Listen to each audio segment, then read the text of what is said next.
do you think that people like in that group could have like put in like certain like for example like different like laws or different things in that book to, you know, like enforce to be able to like enforce laws and stuff like that? Good. The reason that could not happen is because of that universal acceptance. Gotcha. Now, has the Bible been used, though, to do exactly what you just said? Yes, sir. And that's tragic. Obviously, you know, white preachers use the Bible. So, like, in the Bible, yes, like, there are a lot of, like, different, like, perspectives that might, like, conflict with one another. Yes. Making me believe that there are multiple people that work together in, like, building the Bible and, like, kind of, like, constructing it. So, on that regard, don't you think that you're taking, like, somebody else's perspective, even though they did write the Bible as truth? So, how would you know that what they're saying is the ultimate truth in what they wrote, or if it's just their Greek, even though they started it, right? How would you know that that's like the absolute truth? Very good question. Stuart, what would you say? Well, so are you referring more so to the New Testament or Old Testament? You can say new, old, whatever. Either. Okay. So the Old Testament, well, we'll go with the New since that's written much sooner to our dating today. Yeah. You look at the New Testament, I would never get to the point of saying, you got to be careful with absolutes. Right. Right? But you got to look at, is this historical narrative? If that's the genre, then we can trust it. It's clearly written as historical narrative. How do we see that? Well, I'll just give you a few examples. You look at how many examples there are in Scripture of embarrassing details. So, Judas, one of the 12, handing Jesus over to be killed.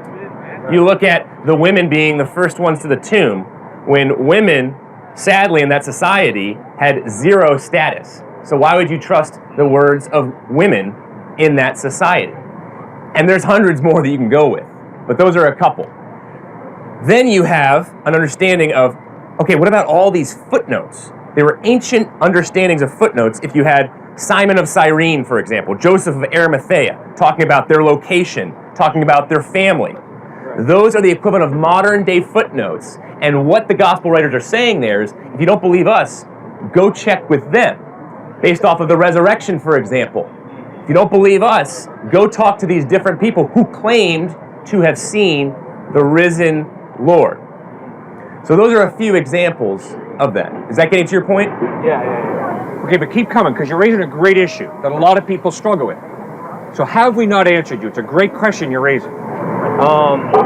I guess it just comes to the point to where, like, when people, like, look at the Bible sometimes, like, you know, I have uncles that aren't necessarily, like super duper, like, on the Christian side. Yep. They bring up the point, like, why should I, like, read this book and, like, believe in it if it was created by a bunch of, you know, people, like, Greeks, per se, who want to, or I was watching this one video the other day, and it was basically detailing about how, like, the Bible and, like, the all the commandments and stuff like that was basically made so that people can follow a law for that time, for those people in that area. So stuff like the 10 Commandments that we have now are specifically tailored to, like, people that lived in those times and stuff like that. There are some very, like, oddly specific like commandments, and I know that they're apparently there are, like, more than just, like, those, like, 10 or something that, different renditions of them. Got it. Excellent issue.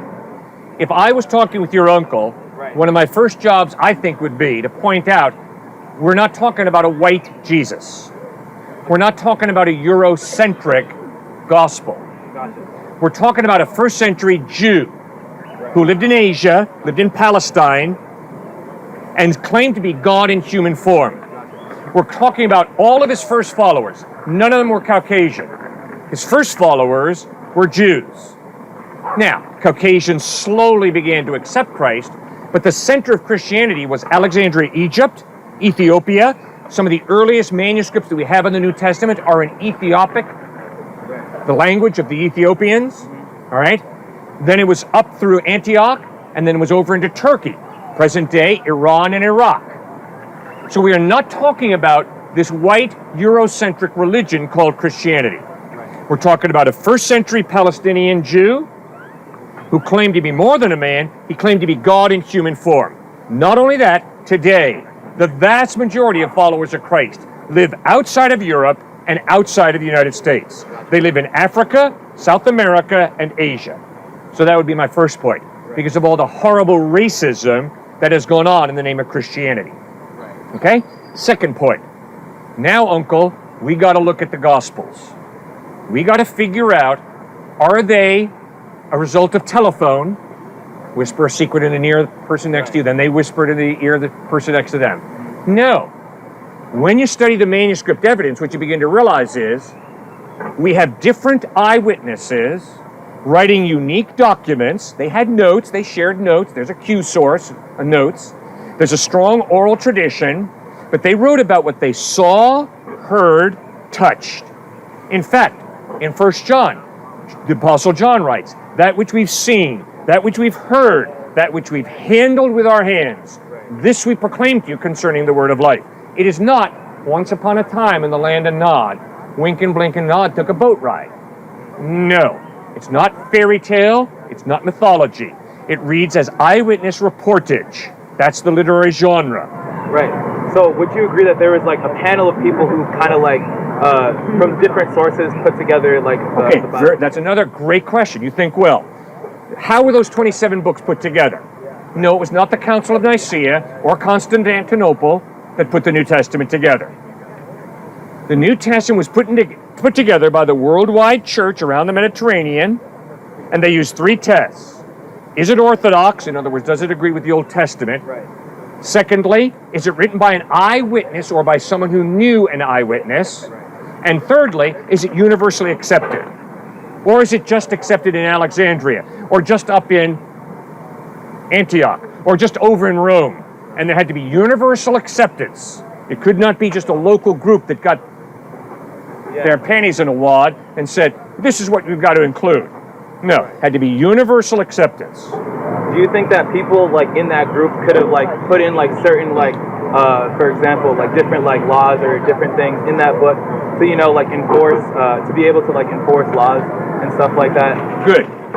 The reason that could not happen is because of that universal acceptance. Gotcha. Now, has the Bible been used though to do exactly what you just said? Yes, sir. And that's tragic. Obviously, you know, white preachers use the Bible, where Paul writes, slaves, obey your masters, to preach to their black slaves that they better be subservient slaves. But that is a total corruption of what Paul is talking about. It's a total radical misinterpretation. And there was common agreement amongst the church fathers on the material by 115 AD. So you make a good point, though, in terms of errors. Yes, scribes who wrote the material down was an oral culture, so barely anyone was literate. But once the disciples and others, eyewitnesses, started to die off, they said, yes, we got to write this down. And more people were literate by that time. Right. But when the scribes started writing it down, yes, they were human. It's not like God was taking their hand and literally writing in the Greek. Right. No, they made errors. But to his point, because there are so many thousands of manuscripts, they came back and said, okay, we got to discount the tiny little variations that we have. And what were the variations? Some grammatical mistakes and spelling mistakes. But the central message was never sullied in any way. Right here a few years ago, someone was killed in an attack. Yep. And so God is all knowing Yes. and exists outside of time. Right. He, whatever pronoun, knew that was going to happen. Yes. And he's all powerful, Right. so he could have, if he wished to, stopped it. Right. But he looked on with benign indifference. So how can he also be all good? I can agree with 2 of them, but all 3 can't hold simultaneously. So he built evil into the system, so how can he be all good? He did not build evil into the system. If you think It's his about it, system, and he's all knowing. if you think about it, the only way you can love and receive love from another is if you have free will and the other person has free will. You take free will away and you ain't got love anymore. So what you're asking is, you're asking for God to create a world where we do not have free will, which means we cannot love and we also can't murder each other. In other words, what you're asking for is a bunch of robots. And what Jesus and the Bible insist is, God did not create a bunch of robots. He created us in his likeness with a rational mind, gifts of creativity. so we can use our gift of creativity to blow up Hiroshima and Nagasaki and to gas Jews into Dachau and Auschwitz.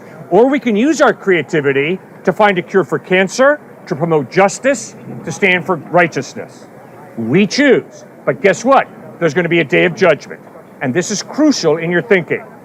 There is going to be a day of judgment when an all-powerful God will destroy evil.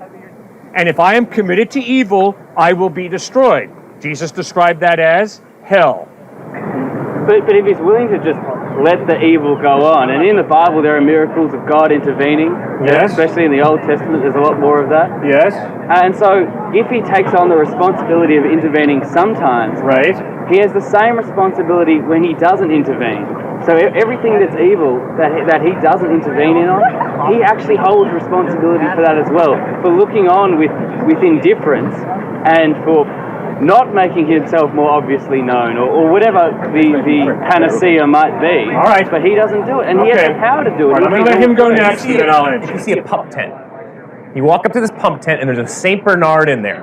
Oh, what? A St. Bernard dog. What's a pump It's a tent? big dog. Oh, okay. You walk in there, and you see it. Okay, you say, there's probably a reason, there's probably a way it got in here, and it's pretty obvious that it's there. You walk into this pump tent, and there's something called a no-see-em, which we have in Fairfield County, Connecticut, a lot of them where we're from. You don't know how they got in here, most likely, and you can't see them. You could take that with God. This is where your issue right now stands in philosophical circles. It's kind of been figured out. You probably need to go check it out yourself. It's kind of been figured out within the last 10 years amongst philosophers on both sides that your question is such a hard one, it's been debated for so long, this problem of evil, that they've landed on the position of, if we're granting God the size that we say he is, the omnisciency, omnipotency, he must have reasons for our suffering that we cannot understand. That's where that argument stands right now. But if he created the system and has reasons to allow suffering, how can he be all good? If he has the power to create the universe, he's the creator. How do you know for sure? How do you know for sure there is not good coming from evil? But if he's omnipotent, he has the power to create a system where there's just good. No, he is not. God is. When we say God is all powerful, we do not mean that God can create square circles. We do not mean that he can create 2 + 2 equals 5. What we do mean is God is all powerful over the creation that he has made, and he's made a creation where 2 + 2 does not equal 5, it equals 4. But he made the creation. That's so right. He set the rules. No, he didn't. He doesn't do that, which is illogical. He is true to his character, which is why God cannot do evil. Yes, God's all powerful, but no, because his character is good, he cannot do evil. See, that's what you got to deal with. You got to deal with God is consistent in his reasonableness, God is consistent in his goodness, and God is consistent in his grace. There are going to be some horrible people in heaven who would never be part of your fraternity or your sorority, but they humble themselves, ask God for forgiveness, and they will be in heaven. So you see, God does things differently from us, but he is consistent with his character and with the way he has created. So no, God cannot exist and not exist in the same way at the same time. It's impossible. I don't think anyone claimed that. You're saying God is all powerful, and you're saying, therefore he can create anything. No, he cannot create anything. We created, in your view, the world, the universe. That's not what I said. I said God cannot create anything. I didn't say God didn't create the universe. I said God cannot create anything. God cannot create a universe where there's a square circle. He can't. He can't create a universe where 2 + 2 equals 5. Can't do that. Nobody made those rules. That's reality.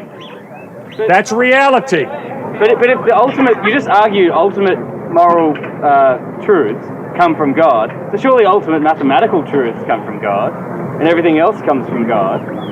And so then he's made up the rules from the start. If at the beginning, before earth and time and all of that, there was God, Genesis 1.1, Right. then he could decide what the rules were. And if he's the starting point for everything, he could decide what the mathematics. We can't comprehend his thinking because we're ants and he's up there.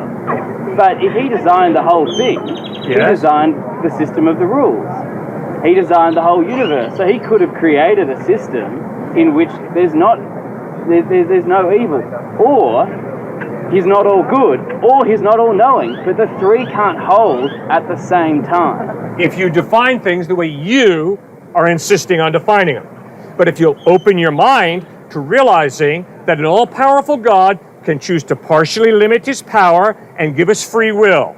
And then when he gives this man free will, he doesn't force him to feed him.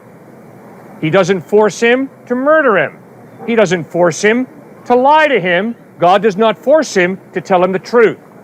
When you begin to realize that God gave him a free will and respects his free will, then you understand this man is responsible for what he does. And God is not going to intervene and force him to treat this man a certain way. The original idea is to have each of us decide for ourselves before considering any sort of religious option.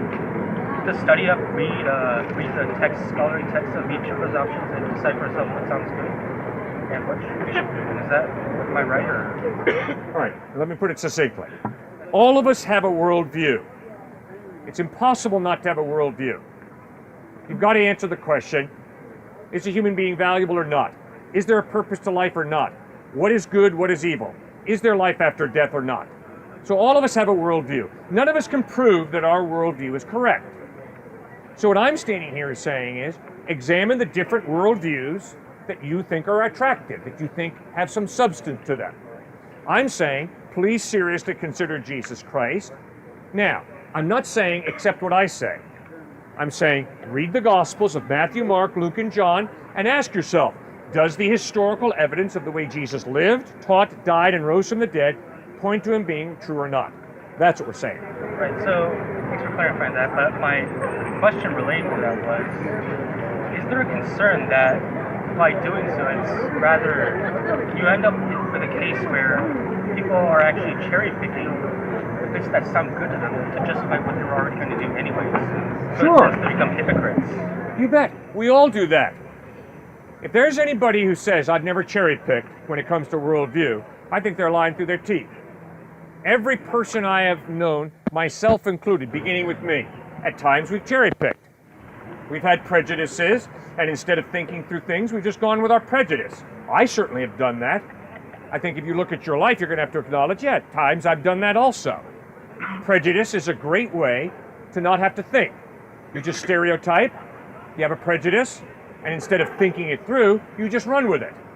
I think you can see it blatantly in politics. Blatantly. Where people just cherry pick.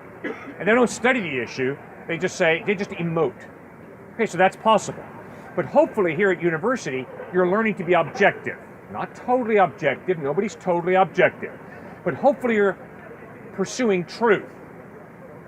No, you're never going to know all of truth. Nobody does, okay? It's not the point. But you have a rational mind, I am convinced, which means you can get in touch with truth. Jesus claimed to be the truth. He's obviously either lying through his teeth or he's speaking the truth. That's for you to decide. Free desire is subjective, though. Okay. Then if it's just subjective... So there's no objective morality. Exactly. If there is no God, thank you, sir, there's no objective morality, which means subjectively, I don't appreciate it when my friends are murdered. But that's just a subjective feeling, which means it's just as legitimate for someone to say, well, the murder of certain people is appropriate and good. It's all relative. Fundamentally, objectively true, which is a human being has innate value, and if you murder Matthew Shepard, if you murder a Jew, if you murder a black person because of racism, because of homophobia, because of hatred, that is absolutely evil. Does that make sense? Doesn't prove God, though. No, but it's weighty evidence that indeed there is some type of God who has created some values like justice, like the dignity and sanctity of a human life, that all of us, because we're hardwired with a conscience and a rational mind, we understand. Every atheist friend of mine understands goodness, not just in a relative sense, in an objective, absolute sense. My atheist friends, every one of them understands that. The problem is they have no rational basis for viewing those values as objectively true. They have to be intellectually consistent and acknowledge they're relative. And I can stand here all day long and say, racism is wrong. Why, Cliff? Because I don't like it. Well, bravo, Cliff. Why? Why do you not like it? Why is racism wrong? Because every human being has innate value.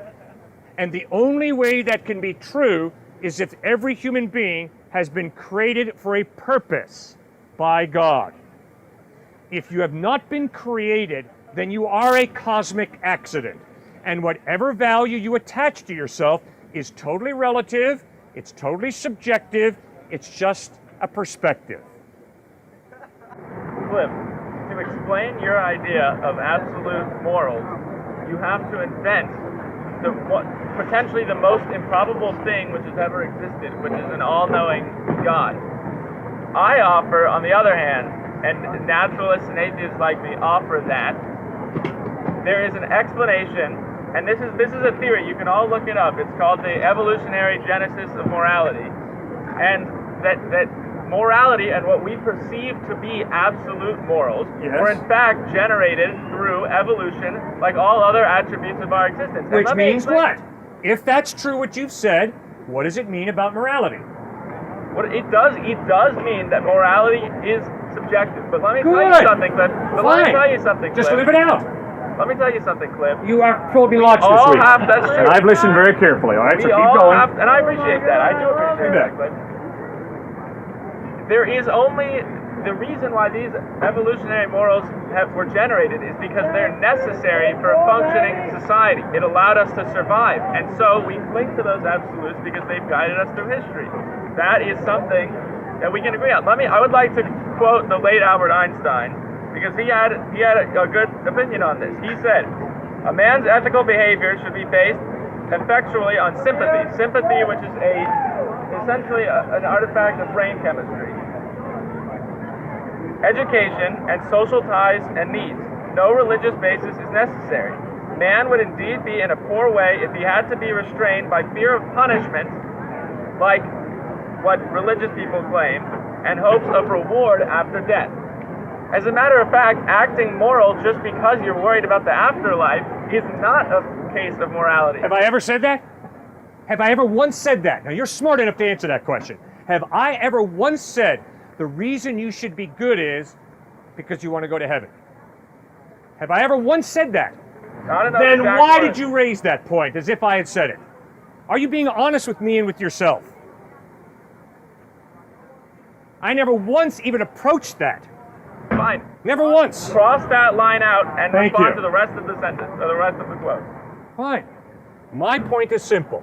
I have the utmost respect for atheists who say, because there is no God, morality is relative, life is meaningless, which is why I am seriously considering suicide.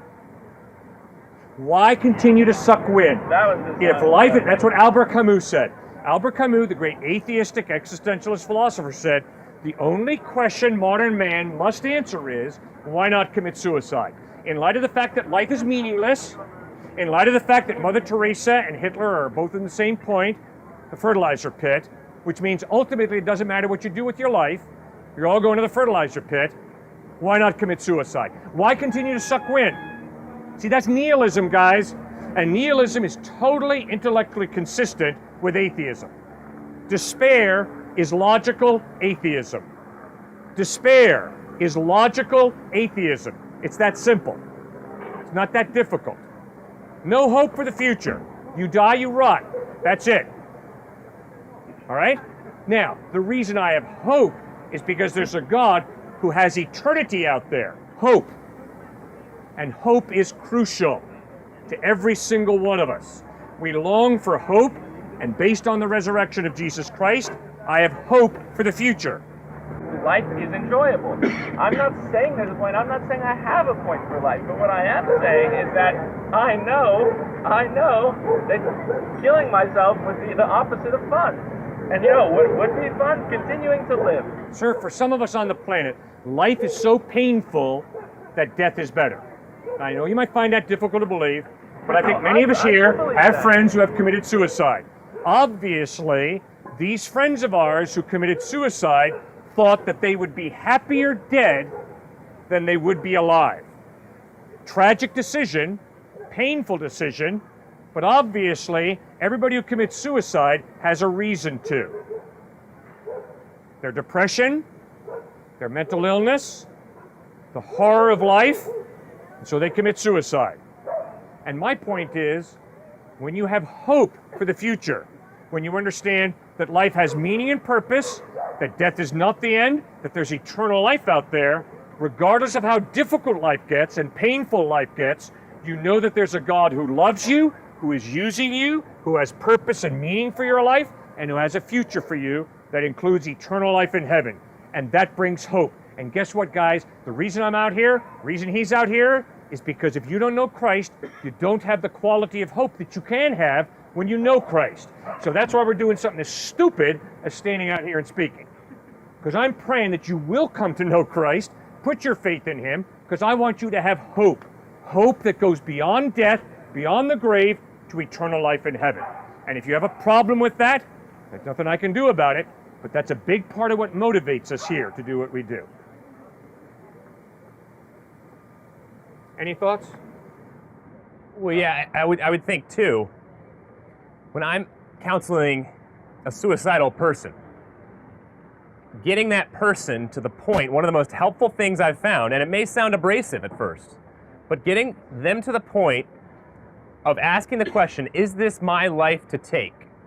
Or is there a God of the universe who has blessed me, given me this life, and who does promise hope beyond my emotional depression, my neurochemical imbalance, that oftentimes will pull them out. What we have in our culture is optimism, is I'm looking forward to tomorrow because I'm going to get ice cream with a friend. Okay, that we're irredeemably hope-based creatures, I would say, but it has to go beyond simply optimism.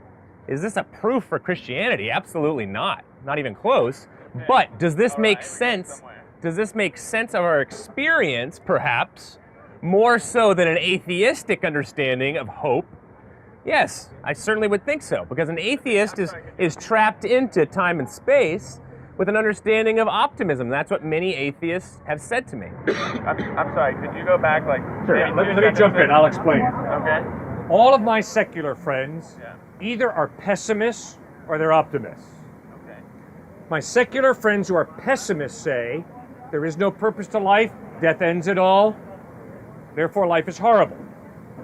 My secular optimist friends say we have seen that positive thinking helps us live a more fulfilling life. I don't disagree with that. Therefore, I'm going to be optimistic, I'm going to be positive.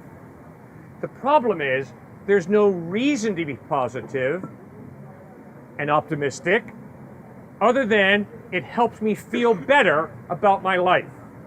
But in reality, my pessimistic secular friends are being more honest with reality, which is there's no reason to be optimistic, but I realize that optimism helps me feel better, so I'll take the drug. I'll take the big leap and be optimistic. I would argue that's escaping reality. And that is why I have so much respect intellectually for my secular pessimistic friends. Far more than my secular optimist friends who go to these seminars about just think positively. Just think positively. Why? Just think positively. Why? Just think positively. Guys, don't get brain dead on me. Think. What is the basis of optimism? What is the basis of pessimism?